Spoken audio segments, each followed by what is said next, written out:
Hello and welcome back, everyone. Happy Thursdays are back. 2 weeks ago they were like back, but now they're back. With a 1.8 overview. Now this thing isn't overwhelmingly long, but it's just kind of outlining many of the things that we are going to be talking about in the coming weeks with patch 1.8, which is going to be not just a little patch, but a big patch. They're planning on doing 2 patches before the end of the year, before their winter break. They decided they didn't have time for a little patch and a big patch, so they're going to be merging it together, and we're just going to have one big patch before the end of the year. We hope. Hopefully there are no delays. But I assume that they want to roll it out definitely before their winter break, and probably a few weeks before their winter break, so that they can put out the, bug fixes and fires that follow kind of every patch. And so let's jump into it. Happy Thursday. There we have it. They of course spelled it correctly, with capitalizing the H, although it is also the start of a sentence, so that's how we roll. But can you double capitalize something? That's just craziness. You could make it in bigger font. That would look so wild to someone who's never read this and doesn't know about the Happy Thursdays, but perhaps that would learn them something that day. Okay, but happy Thursday and welcome back to another Victoria 3 development diary. This week we're going to take a bird's eye view of some of the headline features of the update in 1.8, which of course the next free update for the game planned to be released sometime later this year. So this is not going to be a DLC'd update, but it is going to be a major update. However, before we start on the dev diary proper, haven't we done that already? I should tell you about a slight change of plans in our release schedule. Back in dev diary 124, I told you that update 1.8 would be a smaller update focused almost entirely on bug fixing and general polish, kind of like the bridge patch we had in 1.6, which was not very feature dense and was supposed to be bug fixing and polish, and they said that was supposed to be the performance patch, but performance got slower. Little did we know 1.7 was the performance patch. It was the patch that was promised. This is indeed the plan, with update 1.9 intended as a larger update following a relatively close on the heels of 1.8, but when we sat down to work on the details, we realized that our intended timeline didn't work out, as we would have to either work in 2 updates in too close proximity, creating major problems for the post 1.8 release support, among things. So you release something and then you just can't go back and bug fix because you're too close to 1.9. And so, it's like, if you've ever done any type of home improvement option or project, you, however much time you think it's going to take to do the home improvement thing, you have to at least double it, and however many trips to Home Depot you think you're going to need to take, it's at least 5 times as many. And so, this is when planning how long home improvement takes, you should do this math, and when I suppose planning when you're going to release patches, you should also do a similar type of heuristic, although I'm not in game development, nor in home improvement really that much. So let's continue.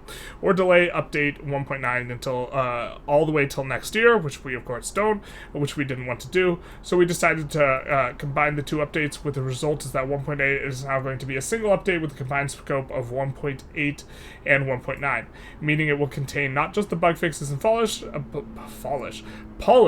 and also some new, juicy new free features. I saw the alliteration coming up in the sentence and my brain was just like, we have to alliterate it harder, so we had some polish. But enough about the update planning. Let's get to the headline features I just mentioned. As I said, this is just an overview dev diary, so nothing too crazy in terms of the content, other than kind of a bird's eye view, as he mentioned earlier.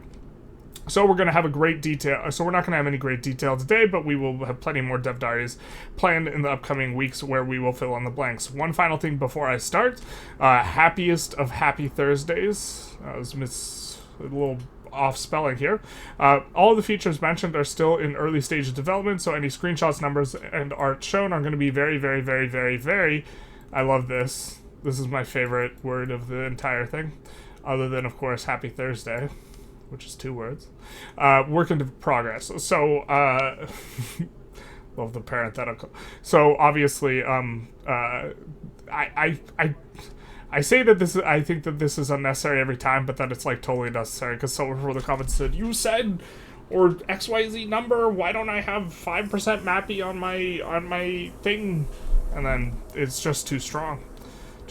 A frequent complaint about Victoria 3's political system is a highly random nature of the leader and character ideologies. You are correct.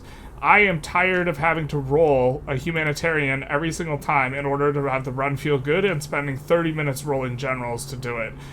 It is a super unfun play pattern, and multiculturalism is so overwhelmingly strong in the game at this point that you just like have to do it, but like I don't enjoy it at all, and it's like semi-determined. Eventually you will hit it. And so, like, it's just, it leads to a play pattern that's really unfun, or you just don't get multiculturalism, which is also, like, I guess you could do that. The way in which you build up support for certain laws in your interest group can be frustratingly opaque and reliant on using certain pieces of content.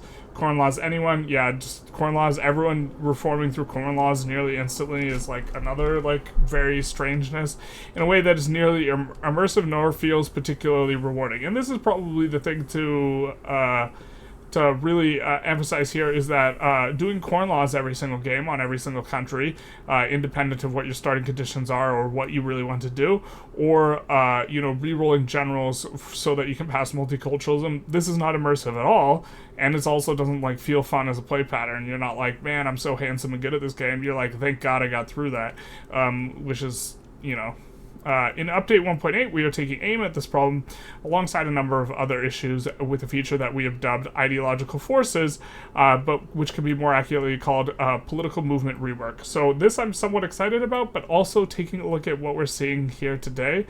I didn't feel I'm excited about the rework, but I felt uncertain about the fix. But let's jump into it. The plan is to transform political movements from spontaneous temporary demands for legal reform into a longer-term ideological movements with a broader political agenda. For example, instead of a movement popping up to abolish slavery, you will have an actual abolitionist movement with a long-term agenda, which will attract supporters from your pops and influence the politics of your interest groups that those pops are backing. Political movements will also include religious and cultural minority and majority movements with some corresponding changes to civil war and secession mechanics. And it's like, okay, well, here's still the problem. The ID leader, pacifist, here is still in here, and this is just, the problem is that this, no matter, I think, how you slice it, over-informs what laws you can pass to a disgusting degree. And it's, if there is any sort of mechanism that you as the player can use in which to agency to manipulate what the ideology is, you just have to be very, very, very aggressive with trying to change it. Or trying to move it in a particular direction. And the fact is not everyone would support the one thing, and also, like, it's not the case that when people put a leader in charge, suddenly everything that leader does, everyone likes. And, like, you can't... What would be nice is if you had law pass percentages according to your ideology movement pass thing here, which we have. So we have abolitionist, moderate, Republican. It would be really nice if I could use 86% of the Intelligentsia clout to pass abolitionist-oriented laws, right? So I don't get the full backing of the clout, or use 9% of the moderate clout to pass whatever a base, intelligentsia ideology wants. So that's liberal, Republican, anti-clerical, anti-slavery, or 4% to try and pass a Republican, and the clout of the intelligentsia is probably not very high. So the Republican movement's probably not going to be able to get anything going in a substantive way. And instead, we have these like long-term movement, which I'm guessing. So we have this abolitionist fraternal association, which is maybe what we're talking about. It's our political movement that is long-term, and it's informing leadership ideology chance. But we're still talking about the fundamental problem isn't that I guess this is actually a problem for new players. It's completely opaque, I think, to new players what it is you're going to roll, and here now it's more transparent what it is you're going to roll, in which case you're heavily weighted towards an abolitionist as a result of this movement here. But the problem is once the abolitionist is in power, then they just control 100% of what the intelligentsia likes passing, and so it just feels like in terms of the system, I think that it should not be an all or nothing thing. What I would love to see, one thing and the problem is also you need an approval rating with the intelligentsia. The intelligentsia, their approval rating is not bifurcated into the different factions within the interest group, and it is instead just one singular monolithic thing. And as long as you have the singular monolithic thing, you will continue to have the weird, strange situations where your leader ideology is just disgustingly important, and anything you can do to manipulate it is going to be hyper meta, and you're probably going to still see, unless you, leader ideology chances, are we saying that these movements will almost always override everything that we have? Because 86 is a large percentage. Does this mean we're not pulling from generals anymore? So you will lose that as a lever, and instead you have to try and create political movements or appease political movements, and that's the only way that you can really influence this leader ideology chance. Like, how are we going to pass multiculturalism? Like, I guess we're going to hear more about it later, and we're just getting an introduction to it, much like the rubber's getting introduced to the road outside. But it just at first glance, what I'm seeing is not the type of solution I would have wanted, which it does seem to be. You create this political movement, and what it does is it makes it more transparent what you're weighted towards enrolling your new leader ideology, and this is a really huge percentage. I don't know to what degree we're going to be able to affect political movements, but currently you actually have some agency in the form of recruiting particular generals and like caring about their ideology there. It's very strange, and that's not a very good way of, it's not very immersive. Where's the... they had something here about it not being immersive, but we got lost in the sauce of our tangent. But it's like the recruiting of generals at least gives you a sense of agency.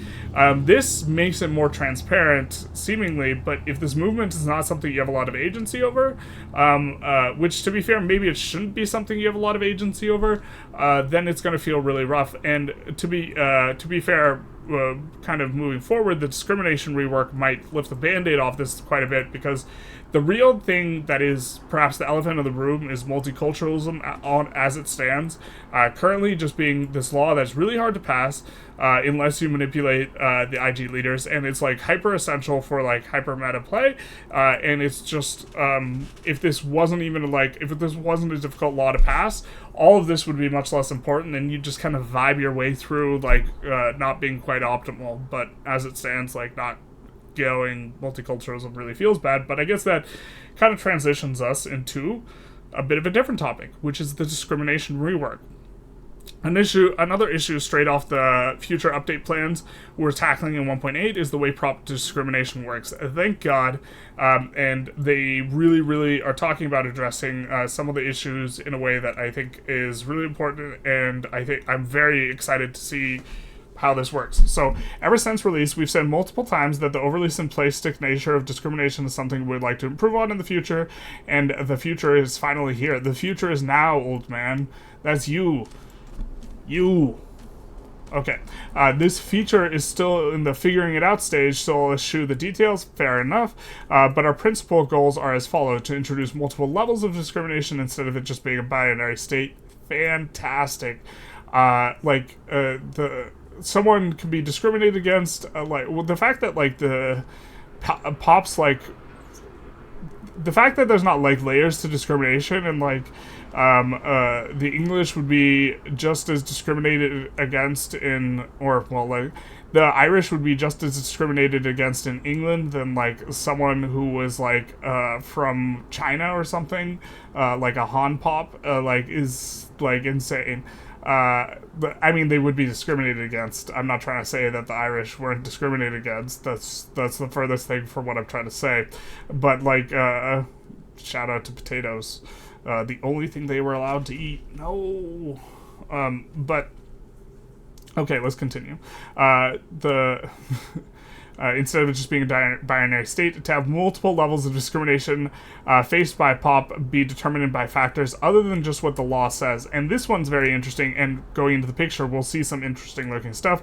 To turn assimilation into a properly useful feature that isn't only available to fully accepted POPs. Oh, thank God. The only reason assimilation is any good right now, which is something that is completely counterintuitive to a new player, and you're like, well, why do you even have it in the game? The only thing it's good for is improving performance, influence, or making the petite bourgeoisie more powerful. And that's because the petite bourgeoisie has to be primary culture, not just accepted, but functionally, all the benefits you get as the player from a pop being primary culture, you already get that when they're accepted, so there's really no difference, and you can only have an accepted pop assimilate. So it effectively does nothing. It decreases the number of different pop categories there are in a state, so it improves performance slightly, so we do like that. And it also is bad if you want the PB to be weak, the petite bourgeoisie, because it's going to be making more pops into your primary culture, which is going to increase their clout. But here we have a UX mock-up of what discrimination acceptance of a particular cultural might look like in 1.8. Again, very work in progress. Note that everything here is just a placeholder. Example data, not necessarily planned features. Sadly, there will be no let them eat fish law. This was what I was most excited about. But we see we see acceptance, we see statuses, we see acceptance status of all the different pop types, and we see level 4 to level 1. I'm guessing level 1 is primary. We see violent hostility, which is a level of that we have. I assume this level here is violent hostility. So this, I assume, is worse than violent hostility. This is perfectly accepted, and we have these like 5 levels. But again, they're working this out. They do be like that. They can vote in elections. So now we have a disenfranchisement law. We have laws according to who can vote. And so this is going to affect not just the political power, which is kind of one of the more meaningful distinctions here, but also we have laws, only consumes the raw fish goods type, let them eat fish law. Unfortunately, they said this will not be included in the game, but holding back what types of goods they can eat can have economic effects too, because you can ban that wacky tobacco, which is not very good in terms of stimulating the economy, and decrease buy orders and decrease price for the good, which will cause your economy to build less of it, which is like, okay, that's maybe not the best abstraction, but we are going to get different laws. Exclusive access to comfy chair goods. We see the addition of a new good, except for this is obviously they're memeing in terms of the mock-up, and maximum status for Vaisha cased pops. We see, that's not what we wanted to see. And we see cultural and religious acceptance. We see Irish are not very accepted. Anglo-Canadian are super accepted. French are kind of moderate. Protestant is accepted on the religion, and laws affecting acceptance. We see multiple laws, and of course they are entitled law group and law name. The car agrees. And so we see what is going to be effectively a whole bunch of different things and a whole bunch of levers for which you to pull, and it'll be, you can affect their consumption, you can affect their voting status. I am hoping that there's, let's read on, because I do think they say something about culture affecting stuff. Okay, let's go through it. They don't? I believe... Maybe it was in the video that was posted yesterday, or for me today, but for you yesterday, on the Happy Wednesday video update, where they were having something where... I lost my train of thought here. It was related to the cultures, though, that you could...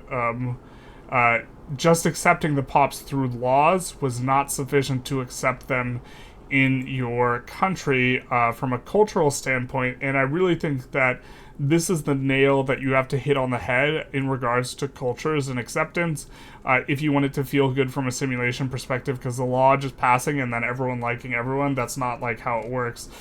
There's like xenophobia and this type of stuff, and so you would have to, if there's a dynamic system for affecting culture, and one of those aspects of culture is acceptance of various cultures within your culture or your societal status or your societal framework or, the web of society, whatever you want to call it.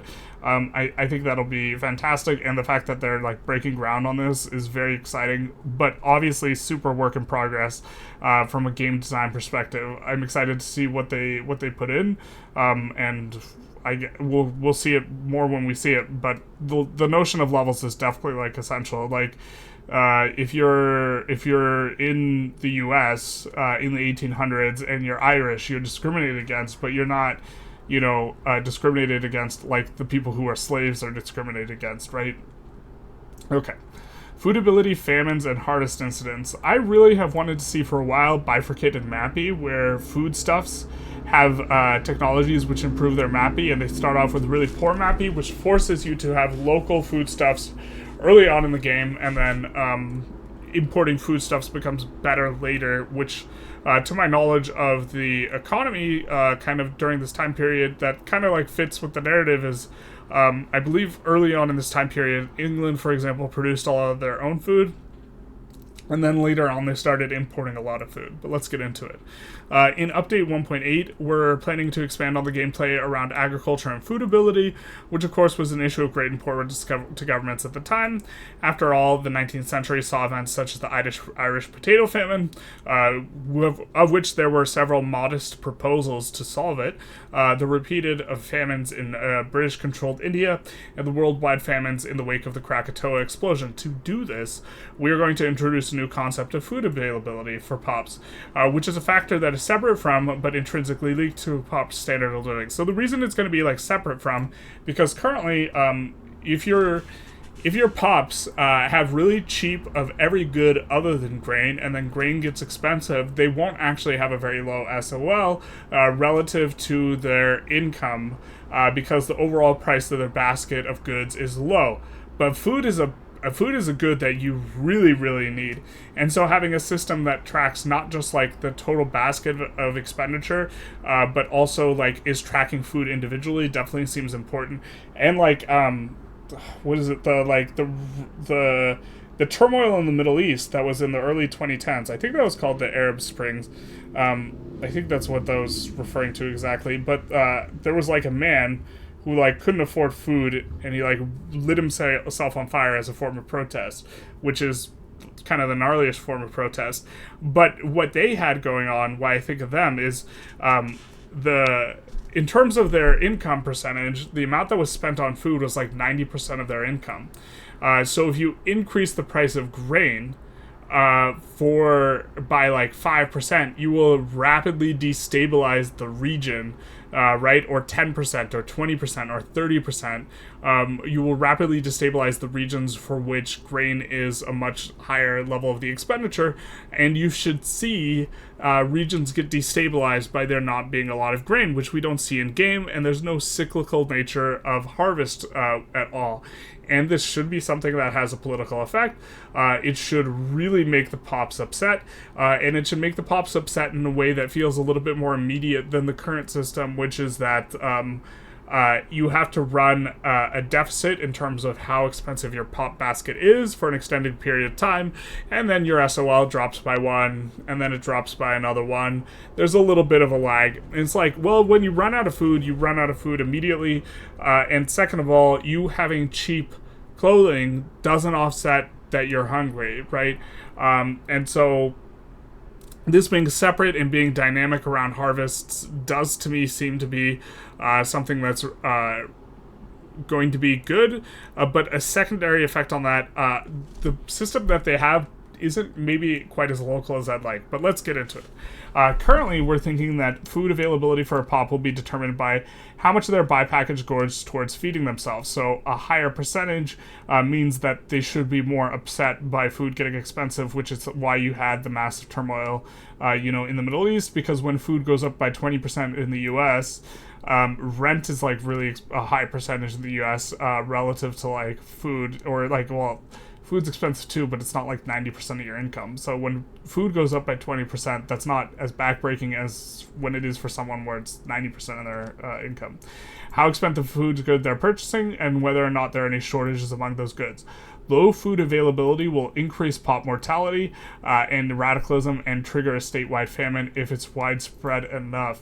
Let's continue. Food production at the time was highly dependent on weather and climate, and many peasant families were only 1 or 2 bad harvests away from the brink of ruin. To simulate this unpredictability, we're also adding something called harvest incidence, which can increase or decrease the agricultural output in different regions over a longer time frame. Now, the unfortunate thing is, I think what this is going to do, unless they introduce... I think that you have to introduce larger trading mechanics around this, because I think what the strategy is going to be is you would rather just arbitrage as much grain as possible in order to avoid volatility. And so you import grain from a lot of different people, and then you can also export grain to different people, although I don't know how well you'll be able to do it. But in this way, if your grain price remains stable as a result, then you don't have to deal with any of the fallout. I'm not sure, and you just try and avoid building grain yourself. I'm not sure if harvest incidents will be unavoidable and they'll affect you negatively even if you don't have a lot of grain, but if that's the case, that's a little silly if you're getting all your grain overseas, and harvest incidents are going to affect you in a negative way. I think that they have to make, I think that a good system would be putting MAPI on food specifically, having that MAPI penalty go away when you research refrigeration, and making it so that whatever happens to the food locally, like as we can see this heat map implying that, hey, we're not making much food here locally, this is going to negatively affect you. And also, it's going to make it so that there is incentive for there to be locally sourced foods from a MAPI perspective in terms of the economics. That makes it so you can't just import all your grain, which is currently kind of how you're supposed to play if you're trying to play optimally. So, and England produced an enormous share of their foodstuffs. I don't remember the exact numbers, but it was way bigger than I was thinking going into reading about industrialization. At least earlier on. They started to move away from it a little bit later on, from what I recall. Early development map mode showing harvesting incidents. Korea is having a period of bountiful harvest. We see that here. Although the sea zones being highlighted is a little bit weird for me. Korea's experience, while the situation is less rosy in the East African interior, ignore the colored sea zones, as that is just a bug from the feature being a work in progress. Okay, so that's fair enough. But if this isn't enough to, if the harvest incidents are not based on price, then this is not a problem. But if they are based on price and the rest of your country can offset this, then maybe it won't feel as impactful as it ought to. Definitely this is going to be very cool. This is also not super high on the list of things I necessarily want to see included, but it's something that, from a realism perspective, I do think should be addressed in some ways.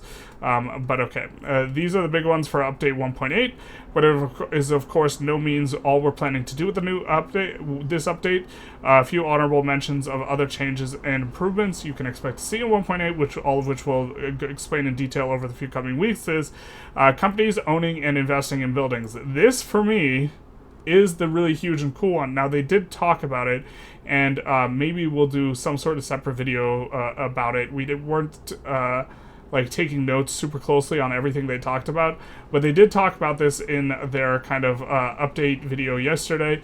That was very exciting, where we really would like a company to operate as an entity within a nation and have that company have an effect, and have these individual companies start to own shares in buildings, and with those shares they gain political power and this type of stuff. Maybe even have CEOs of the companies that are characters and have these guys influence politics. They join lobbies based on their ideology, this type of stuff. If these guys could offset, if the companies, if the CEOs of powerful companies, right, add another layer of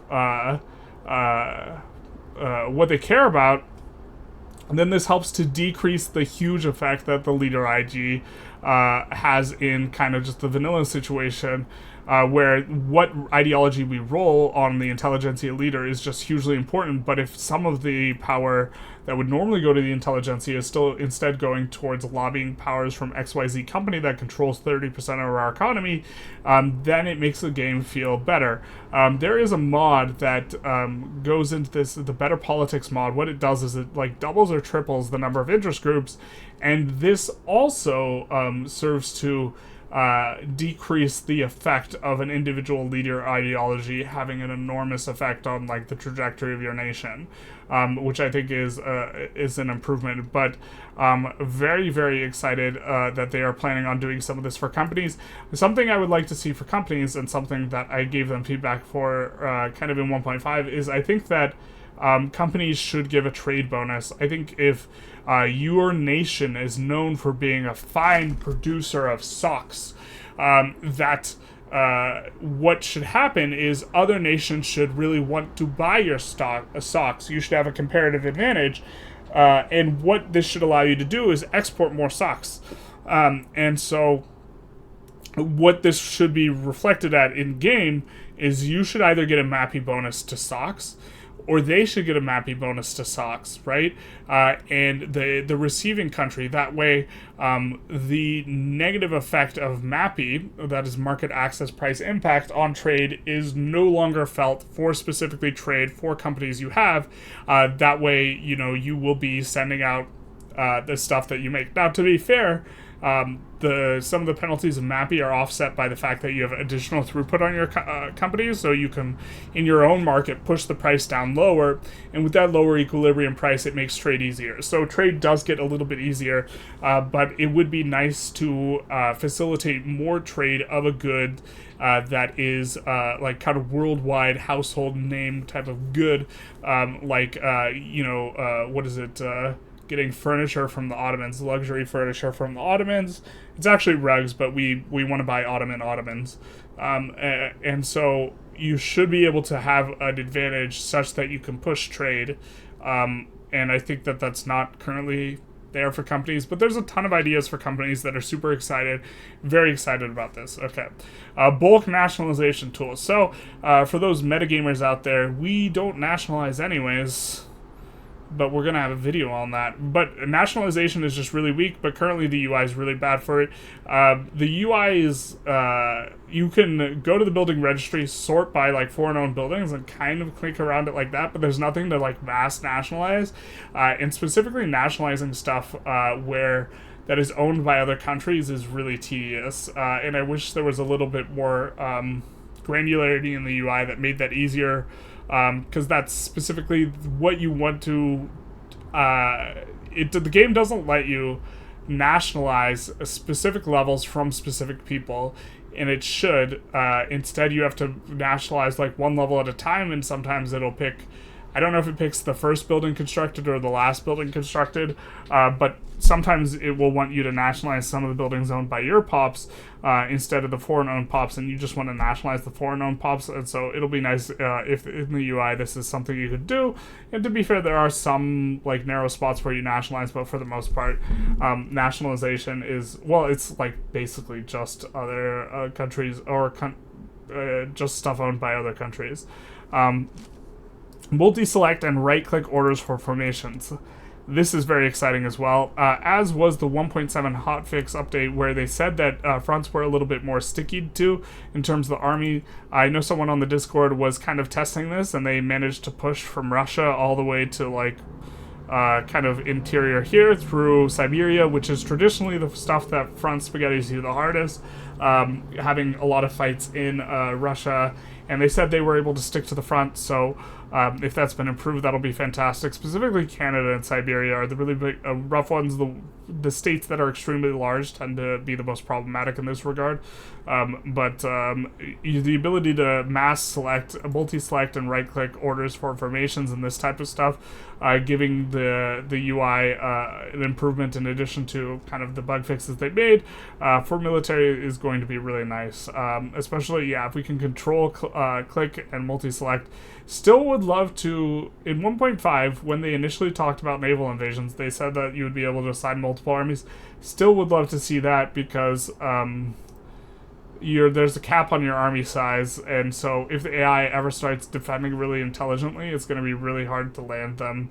I guess you just have to do multi-landings, but I guess that's super low priority, actually. And then also adding war goals on behalf of subjects. Now, not in here, that was kind of on their long-term plans that they talked about, was also adding ships as distinct entities. This, of course, leads me to believe that is not in the roadmap for 1.8, 1.9.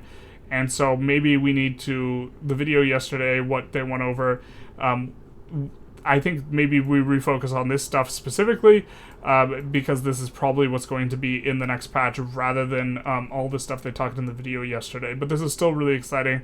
The combination of companies perhaps getting political power, owning buildings, investing in buildings, and, the ideological forces, political movement rework, also gaining a little bit of degree of granularity in terms of, it's just like, yeah, I mean, I don't see anything here that, like, addresses the fundamental underlying problem, which is that too much of what your people support is the result of your leader ideology.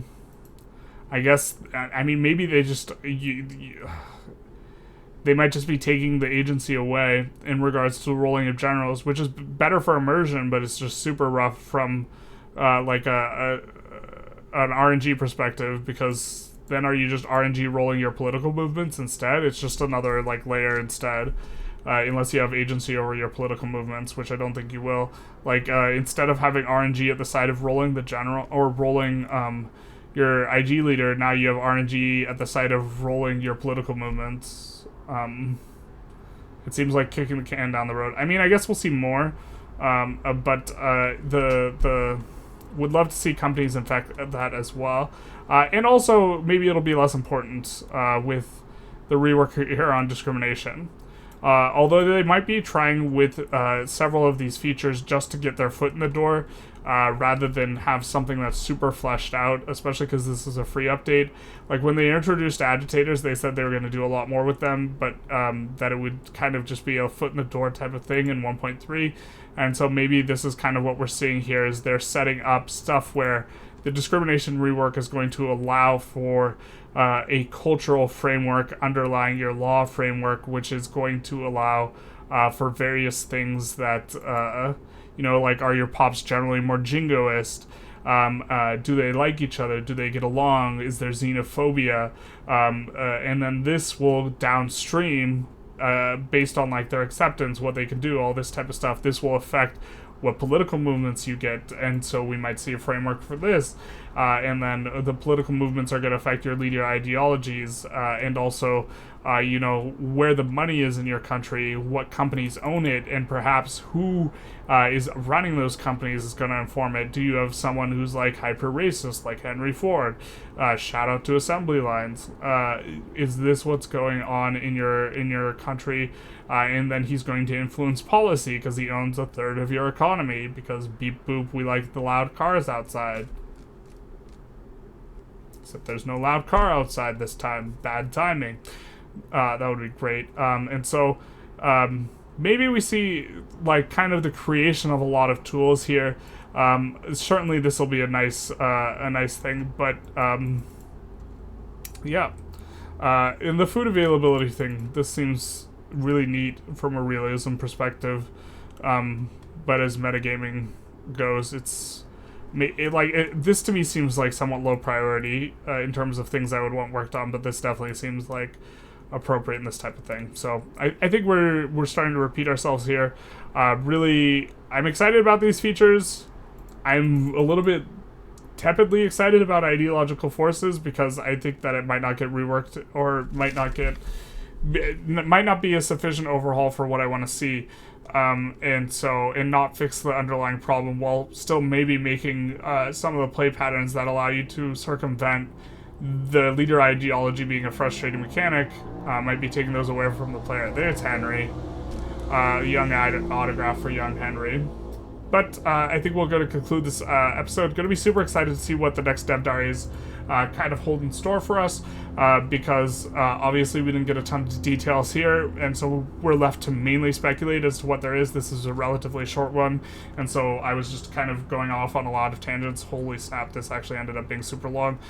So I hope you guys enjoyed. If you did, please feel free to like, comment, subscribe, do the YouTube algorithm thing, and other than that, have a good one.